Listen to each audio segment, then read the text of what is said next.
ಮಹಾದೇವಿ ಅಮ್ಮ ಶ್ರೀ ಚಕ್ರವಾಸಿನಿ.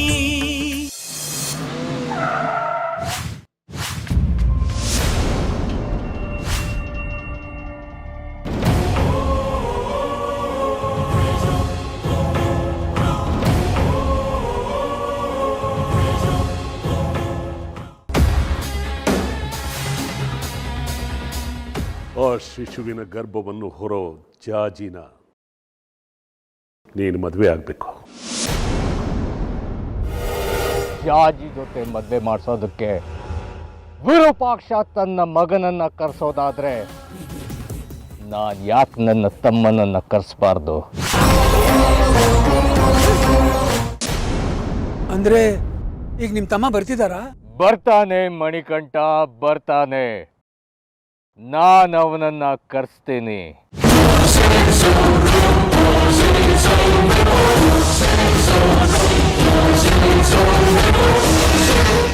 ವಿರೂಪಾಕ್ಷ ಮತ್ತೆ ಆ ತ್ರಿಪುರ ಸುಂದರಿ ಅಮ್ಮನವರ ಅಟ್ಟಹಾಸನ ಮೆಟ್ಟಿ ನಿಲ್ಲೋಕೆ ಬರ್ತಿದ್ದಾನೆ ಅವನು.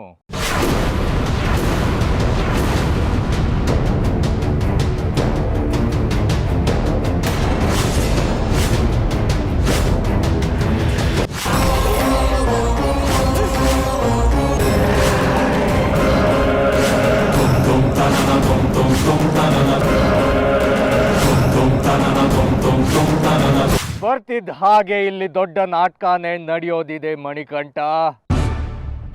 ಅದರ ಸೂತ್ರಧಾರಿ ನಾನು, ಪಾತ್ರಧಾರಿ ನನ್ನ ತಮ್ಮ. ಅಂಕದ ಸಿದ್ಧತೆಗೆ ನೀನ್ ಹೇಗೂ ಇದ್ದೇ ಇದೆಯಲ್ಲ. ನೋಡ್ತಾ ಇರು ಮಣಿಕಂಠ, ನಮ್ಮ ಇಬ್ಬರ ಸಮಾಗಮದಲ್ಲಿ ಎಲ್ಲ ಧೂಳಿಪಟ ಆಗೋಗ್ತಾರೆ. ವಿರೂಪಾಕ್ಷ ಮಣ್ಮುಕ್ತಾನೆ, ಶ್ರೀಚಕ್ರ ನನ್ನ ಕೈ ಸೇರುತ್ತೆ.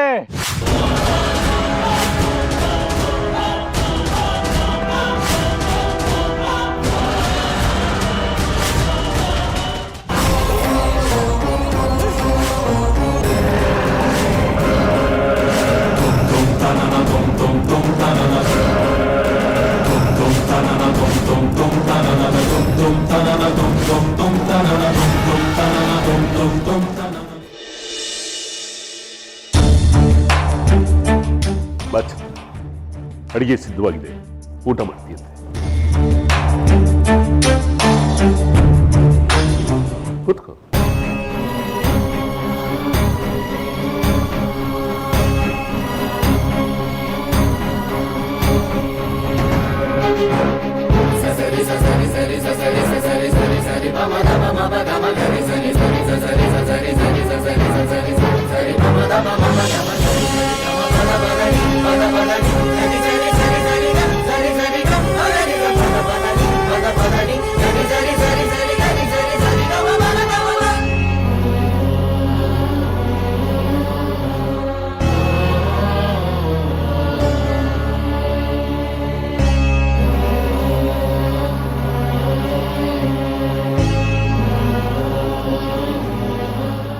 ಏನು ಯೋಚನೆ ಮಾಡ್ತಾ ಇದೀಯ?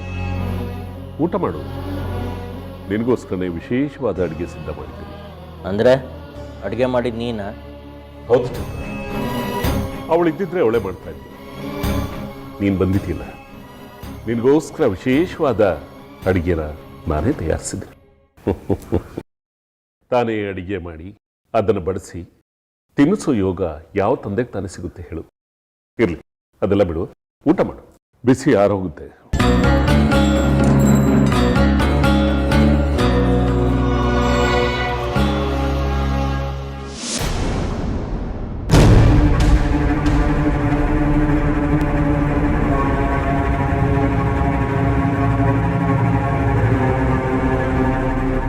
ನಿಂತ್ಕೋ.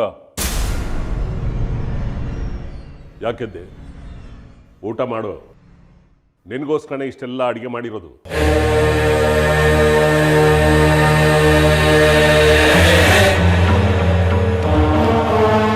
ಇದೆಲ್ಲ ಮಾಡಿದ ಕೂಡಲೇ ನಿನ್ನ ಮೇಲಿನ ಭಾವನೆ ಮೃದುವಾಗತ್ತೆ ಅನ್ಕೋಬೇಡ.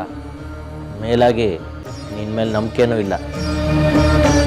ಶತ್ರುವಿನ ಮನೆ ಅನ್ನ ವಿಷಕ್ಕೆ ಸಮ ಅಂತ ಮಾತಿದೆ. ನೀನು ನನಗೆ ನೇರವಾಗಿ ಶತ್ರು ಅಲ್ಲದೆ ಇರ್ಬೋದು, ಆದರೆ ನನ್ನ ಮನಸ್ಸಲ್ಲಿ ನಿನ್ನ ಬಗ್ಗೆ ಶತ್ರುತ್ವದ ಹೊಗೆ ಇದ್ದೇ ಇದೆ. ಹಾಗಾಗಿ ನಿನ್ನ ಮನೆಯಲ್ಲಿ ನಾನು ಯಾವುದನ್ನು ಮುಟ್ಟೋದಿಲ್ಲ. ಅತ್ತೆ, ಏನಾಯ್ತು ಚಂದ್ರ? ಅತ್ತೆ, ನಾನು ಮೊದಲೇ ಹೇಳಿದ್ನಲ್ಲ, ನೀವು ಅಡುಗೆ ಮಾಡಿದ್ರೆ ಮಾತ್ರ ನಾನು ಸೇವಿಸೋದು ಅಂತ. ನೀವು ಅಡುಗೆ ತಯಾರಿಸಿದ್ದು ಅಂತ ಊಟ ಕೂತ್ರೆ ಈ ಅಡುಗೆ ಮಾಡಿದ್ದು ಈ ಮಹಾನ್ ಭಾವ ಅಂತೆ. ನಾನು ಇದನ್ನು ಸೇವಿಸ್ಲಾರೆ. ನೀವೇ ಖುದ್ದಾಗ ಅಡುಗೆ ಮಾಡಿ ಅಥವಾ ಅಡುಗೆಯವ್ರನ್ನಾದರೂ ನೇಮಿಸಿ.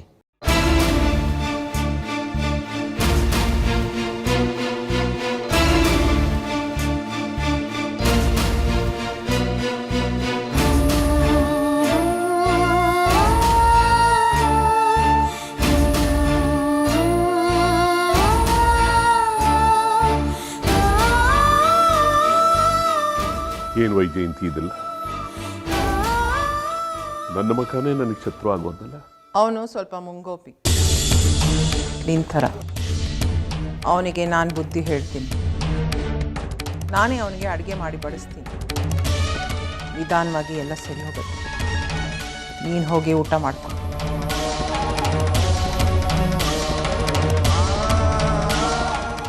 ಮಗನ ಮಾತು ಕೇಳಿ ನನ್ನ ಹೊಟ್ಟೆ ತುಂಬಿದೆ.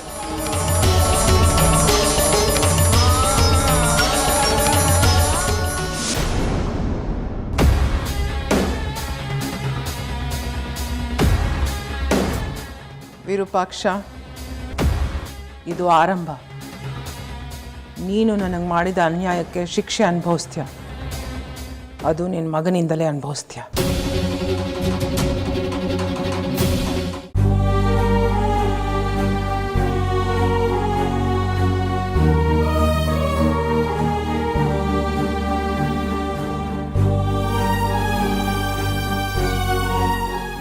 ಮಗಳೇ, ಯಾಕೆ ಹೀಗೆ ಕೂತಿದ್ಯಾ? ಯಾಕೆ ಮಂಕಾಗಿದೆಯಾ? ಹಾಗೆ ನೋಡಬೇಡ ನನ್ನ. ನಿನ್ನ ಕಣ್ಣುಗಳು ಕೇಳೋ ಪ್ರಶ್ನೆಗಳಿಗೆ ಉತ್ತರ ಇಲ್ಲ ನನ್ನಲ್ಲಿ. ಇಲ್ಲಿ ನೋಡಿ ಅಪ್ಪ, ನನ್ನ ಮುಖ ನೋಡಿ, ನನ್ನ ಕಣ್ಣಲ್ಲಿ ಕಣ್ಣಿಟ್ಟು ನೋಡಿ. ನೀವೀಗ ನನಗೆ ಉತ್ತರ ಕೊಡಲಿಲ್ಲ ಅಂದರೆ ನನ್ನ ಬದುಕೆ ಒಂದು ಪ್ರಶ್ನೆ ಆಗ್ಬಿಡುತ್ತೆ. ನನಗೆ ಅರ್ಥ ಆಗುತ್ತೆ ಮಗಳೇ. ನಿನ್ನ ಮನಸ್ಸಲ್ಲಿ ಏನು ಪ್ರಶ್ನೆಗಳಿದೆ ಅಂತ ನಂಗೆ ಗೊತ್ತು. ನೀನು ಇಷ್ಟಪಟ್ಟಿರೋದು ಬಂಗಾರಿನ. ಆದರೆ ಅಪ್ಪ ಬೇರೆ ಮದುವೆ ಪ್ರಸ್ತಾಪ ಮಾಡ್ತಿದ್ದಾರೆ. ಆದರೂ ನಾನು ಯಾಕೆ ಸುಮ್ಮನಿದ್ದೀನಿ ಅಂತ ತಾನೇ ನಿನ್ನ ಪ್ರಶ್ನೆ. ಬೇರೆ ದಾರಿ ಇಲ್ಲ ಮಗಳೇ. ನಾನೀಗ ಸುಮ್ಮನಿರದೆ ಮಾತಾಡಿದ್ರು ಫಲಿತಾಂಶ ಏನೂ ಬೇರೆ ಆಗೋಲ್ಲ. ಅಪ್ಪ ಏನಾದರೂ ಮಾತಾಡ್ತಾರೆ ಅಂದರೆ ಅದಕ್ಕೆ 100 ಅರ್ಥ ಇರುತ್ತೆ. ಅದನ್ನು ಬದಲಾಯಿಸೋಕೆ ಯಾರಿಗೂ ಆಗೋಲ್ಲ.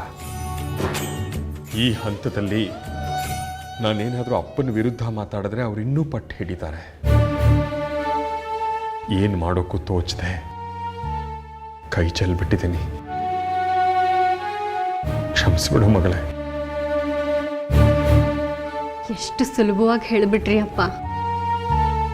ಅವತ್ತ ಆ ದೇವಿಕಾ ಬಂಗಾರಿನ ಮದುವೆ ಆಗ್ತೀನಿ ಅಂತ ಪಟ್ಟು ಹಿಡ್ದಾಗ ನೀವು ನನಗೆ ಶಕ್ತಿಯಾಗಿ ನಿಂತ್ರಿ. ಏನೇ ಆದರೂ ಸರಿ, ಬಂಗಾರಿನ ನಿನ್ನ ಜೊತೆಲೇ ಮದುವೆ ಮಾಡ್ತೀನಿ ಅಂದ್ರಿ. ಈಗ ನೀವೇ ಮಾತು ಮುರಿತಿದ್ದೀರಲ್ಲ ಅಪ್ಪ. ನನಗಿದ್ದ ಕೊನೆಯ ಆಸರೆ ನೀವು. ನೀವಾದರೂ ನನ್ನ ಬೆಂಬಲಕ್ಕಿದ್ದೇ ಇರ್ತೀರಾ ಅಂದ್ಕೊಂಡಿದ್ದೆ. ಆದರೆ ಅದು ಸುಳ್ಳಾಗೋಯ್ತು. ನಮ್ಮಪ್ಪ ಹೀಗೆ ಮಾಡ್ತಾರೆ ಅಂತ ನಾನು ಅಂದ್ಕೊಂಡಿರಲಿಲ್ಲ. ನನ್ನ ಕನಸುಗಳಿಗೆ ಮಣ್ಣು ಹಾಕ್ಬಿಟ್ರಿ, ಮೋಸ ಮಾಡಿಬಿಟ್ರಿ ನೀವು.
ಚಂದ್ರ,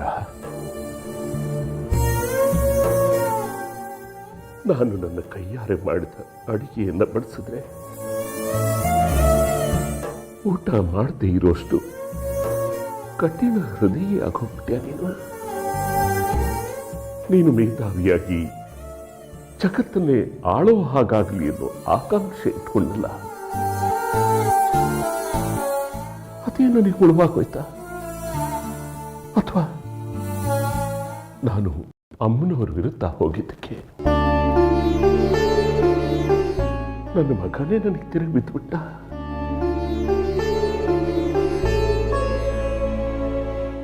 ಕಂದ,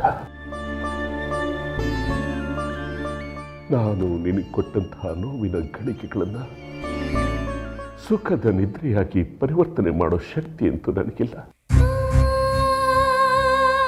ಸಮಯನ ಖರೀದಿ ಮಾಡೋ ಶಕ್ತಿ ಯಾರಿಗಿದೆ ಹೇಳು?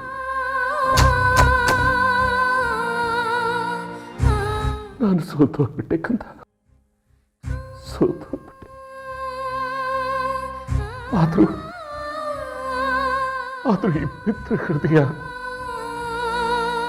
ನಿನ್ನ ಈ ಬಾಯಿಯಿಂದ ಒಂದ್ಸಾರಿ ಅಪ್ಪ ಅಂತ ಕರೀಲಿ ಅಂತ ಹಂಬಲಿಸ್ತಿದ್ದೆ. ನಾನು ತಪ್ಪು ಮಾಡಿದ್ದೀನಪ್ಪ, ನಾನು ತಪ್ಪು ಮಾಡಿದ್ದೀನಿ. ಎಳೆ ಕರುವನ್ನ ಹಸುವಿನಿಂದ ದೂರ ಮಾಡಿದಂಥ ಪಾಪಿ ನಾನು. ನನ್ನ ಕ್ಷಮಿಸು ಅಂತ ಹೇಳಕ್ಕಾಗಲ್ಲ. ಏನು ಬೇಕಾದರೂ ಶಿಕ್ಷೆ ಕೊಡ್ತಾವ. ಆದರೆ ಈ ಮಾತಿನಿಂದ ಕೃತಿಯಿಂದ ನನ್ನನ್ನು ಚುಚ್ಚಿ ಕೊಲ್ಲಬೇಡ. ಅದನ್ನು ತಡ್ಕೊಳ್ಳೋ ಶಕ್ತಿ ಇಲ್ಲ ಚಂದ್ರ, ನನಗೆ ಶಕ್ತಿ.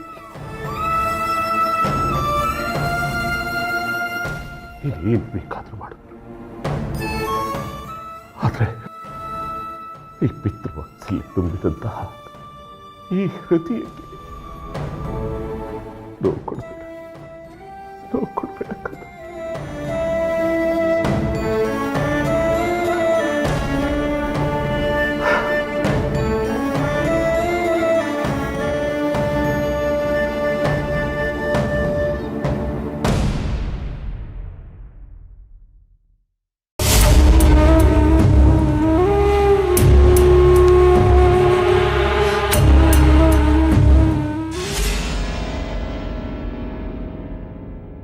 ಏನಾಯ್ತು?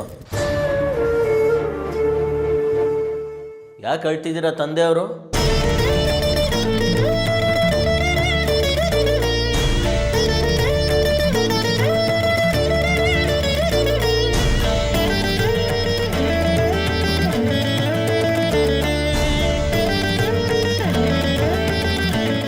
ಏನಂದ್ರೆ ತಂದೆ ಅಂತ್ಯಾ? ನೀನು ನನ್ನೊಂದು ತಂದೆ ಅಂದ್ಯಾ? ಜನ್ಮಕ್ಕೆ ಕಾರಣವಾದವರು ತಂದೆ ಅಲ್ವಾ? ಆ ಕರೆದಿದ್ದಕ್ಕೇನಾದರೂ ತಪ್ಪಾಯ್ತಾ? ಇಲ್ಲ ಚಂದ್ರ, ಒಂದೇ ಸಾರಿ ನಿನ್ನ ಬಾಯಿಂದ ಅಪ್ಪ ಅಂತ ಕೇಳಬೇಕು ಅಂತ ಈ ಹೃದಯ ಹಂಬಲಿಸ್ತಾ ಇದೆ. ನನ್ನನ್ನು ಕ್ಷಮಿಸ್ಬಿಡು ಚಂದ್ರ. ಈಗ ನನ್ನ ತಪ್ಪಿನಾಗಲಾಗಿದೆ. ಒಂದು ಸಾರಿ ಅಪ್ಪ ಅಂತ ಕರಿ. ಬೇಕಾದ್ರೆ ನಿನ್ನ ಕಾಲ ಇಟ್ಕೊಂಡ್ಬಿಡ್ತೀನಿ. ಒಂದು ಸಾರಿ ನನ್ನ ಅಪ್ಪ ಅಂತ ಕರೀತೀಯ? ಕರಿ ಚಂದ್ರ. ಮುಟ್ಬೇಡಿ ನನ್ನ.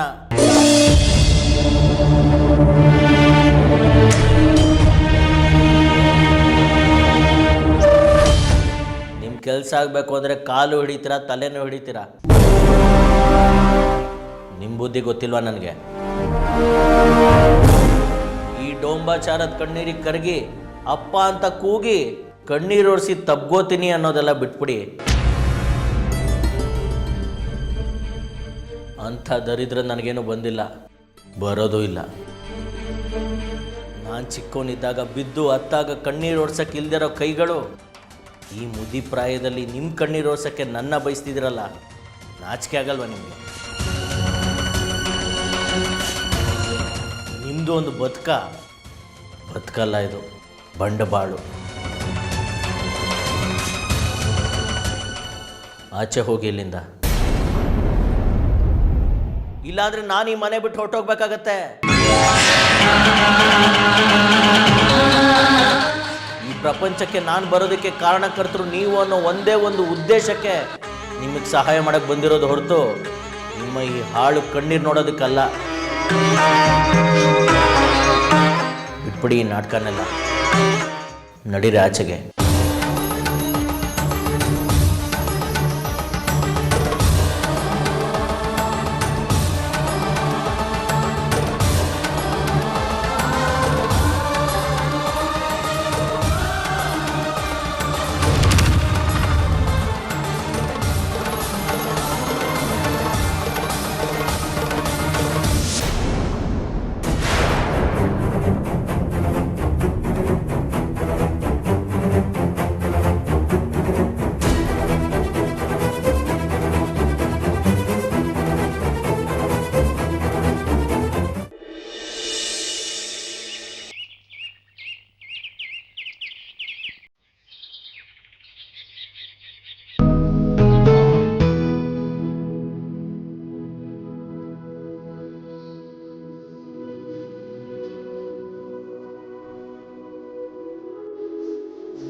ಹೇಳು.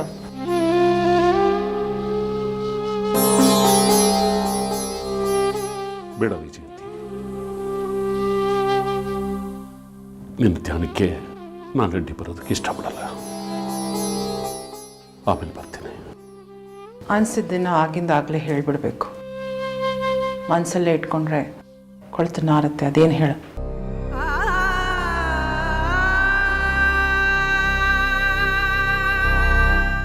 ನಿನಗೆ ಗೊತ್ತಿದ್ದಿಲ್ಲ ನನ್ನ ಮಗ ನನ್ನ ಜೊತೆ ಹೇಗೆ ವರ್ತಿಸ್ತಾ ಇದ್ದಾನೆ ಅಂತ.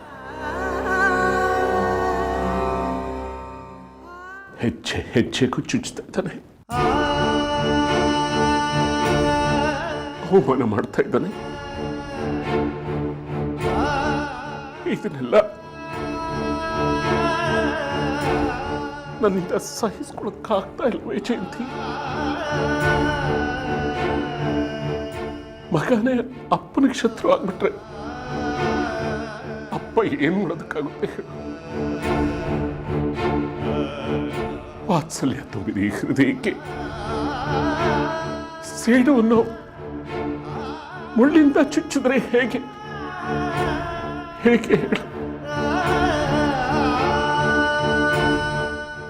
ತಂದೆ ಹಿರಣ್ಯಕಶಿಪುಗೆ ಮಗ ಪ್ರಹ್ಲಾದನೇ ಶತ್ರು ಆಗಿರ್ಲಿಲ್ವಾ? ತಂದೆ ಸಾವಿಗೆ ಮಗನೇ ಕಾರಣ ಆಗ್ಲಿಲ್ವಾ?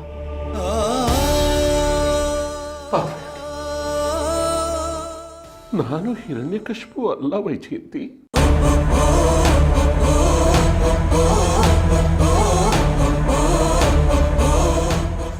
ದುಷ್ಟತನ ಮೆರೆದವರೆಲ್ಲ ರಾಕ್ಷಸ ವಂಶದವರು. ಹಿಂದೆ ನಡೆದಿದ್ದನ್ನೆಲ್ಲ ಒಂದ್ಸತಿ ಮೆಲ್ಕ್ ಹಾಕು. ನಿನ್ನ ಮಗ ನನ್ನ ಹತ್ರ ಬಂದು ಸರಿ ಸುಮಾರು 20 ವರ್ಷನೇ ಆಯಿತು. ಆದರೆ ನೀನು ಒಂದ್ಸಲ ಆದರೂ ತಂದೆ ಆಗಿ ವಾರಣಾಸಿಗೆ ಬಂದು ನಿನ್ನ ಮಗನ ನೋಡಿದ್ಯಾ? 4 ವರ್ಷ ಮಗು ಆಗಿದ್ದಾಗ ನನ್ನ ಮಣ್ಣಲ್ಲಿ ಹಾಕಿದ್ದು.